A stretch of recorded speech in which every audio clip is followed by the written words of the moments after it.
Psychological tricks that make life easier. Everyone has difficulties in communication.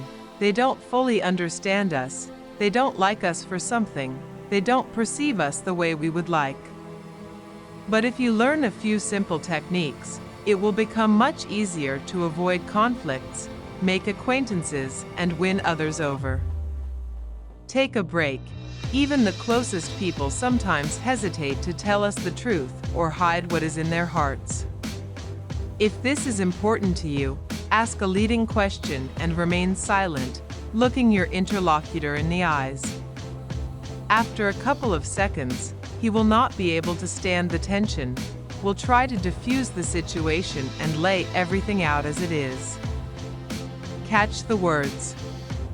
When you have a one-on-one conversation with someone and want to make a good impression, try to figure out which word is often used in their speech. Give positive reinforcement whenever he says it. Smile, nod, assent, something like that. The interlocutor will certainly notice that he is being encouraged and will begin to repeat this word even more often. However, it all depends on how interested he is in you. It's definitely worth a try. Yawn. They literally stare at you, but they can't identify the spy. The feeling is not pleasant, to be sure. Want to know who? Yawn. And quickly look around. Anyone who stares at you will certainly yawn. This is no joke. Yawning is very contagious. You can even check. Just look at photographs of people yawning. Nod. Do you want people to support your idea? Nod until you finish speaking. In this case, your interlocutors will involuntarily believe that you are right. They may not nod in response, but they will most likely agree. Just don't overdo it, otherwise it won't work. Neutralize the haters. If you think someone doesn't like you, ask them for a small favor. For example, borrow a pen. Someone who really doesn't like you should refuse, right? But no. Borrowing a pen is such a trifle that it's simply ridiculous to refuse. But most importantly, after your small request is fulfilled, a miracle will happen. The hater will decide that you are okay to deal with. Extinguish conflicts. If you come to a special event and notice that one of the guests clearly does not like you, if possible, sit on the next chair. It's quite easy to show hostility to someone sitting across from you. But everything becomes more complicated if a person is nearby. A lot of problems arise. Firstly, you have to turn around all the time. Secondly, it is unsafe. Thirdly, closer relationships inevitably develop between those sitting side by side. Others will certainly notice the brewing conflict, and this risks ruining the holiday. Remember Dad's advice. Do you want your words to sound convincing and no one doubts them? Mention casually that your dad said so. Surprisingly, most people tend to trust the authority of a father figure. Lead the way. We've all been in a crowd at one time or another, and frankly, it's annoying. People move chaotically or stand rooted to the spot. In short, there are too many of them, and you need to go through. What to do? Look in the right direction. Not on others, not under your feet, and certainly not on your phone. Look where you are going, and they will begin to part in front of you. Why on earth?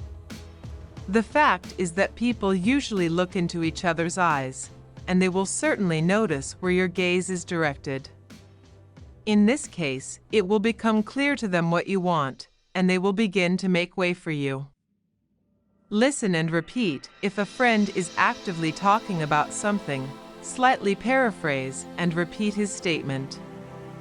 This way you make it clear that you are tuned in to the same wavelength and are listening very carefully. At the same time, know when to stop. If you do this too often, the other person will notice.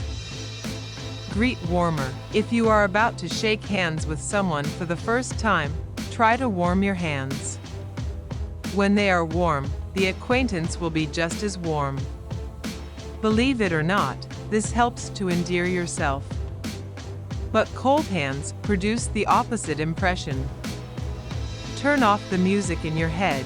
A familiar tune has stuck in your head, but you just can't remember what the song is and where you heard it. You would be glad to get rid of it, but it sounds again and again. The more you try to get rid of it, the more it becomes attached and eventually takes over all your thoughts. Don't even try. This is how the Zeigarnik effect works, which consists in the fact that consciousness constantly returns to unfinished or interrupted actions. Try to remember the ending of the song. Not the beginning, not the middle, just the last lines. Then your brain will reboot and you will be able to focus on more important activities. Study eye color. As you know, it is important to maintain eye contact when speaking because it builds trust.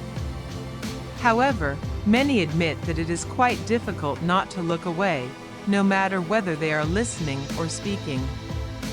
So, the next time you talk to someone, pay attention to what color their interlocutor's eyes are. Then the awkwardness will disappear and eye contact will become natural. Find laughing friends. Take a closer look at a laughing company. People exchange glances for a reason. Everyone looks at the one who is closest to him. This is a great way to accurately guess who your office colleagues or friends particularly like. Perhaps you should take a closer look at it too? Forget about scissors. Perhaps you and your colleagues think of the old game of rock, paper, scissors when faced with a decision. Let's say, when you decide which of you will take on an unpleasant job. If so, use a simple psychological trick that will ensure you always win, or almost always. So, before you start the game, ask the main question. And immediately after that say, rock, paper, scissors. The opponent is most likely to choose scissors. Swear quietly. When people raise their voices at you, try your best to remain calm. Anger is often expressed by shouting, and from shouting you want to protect yourself.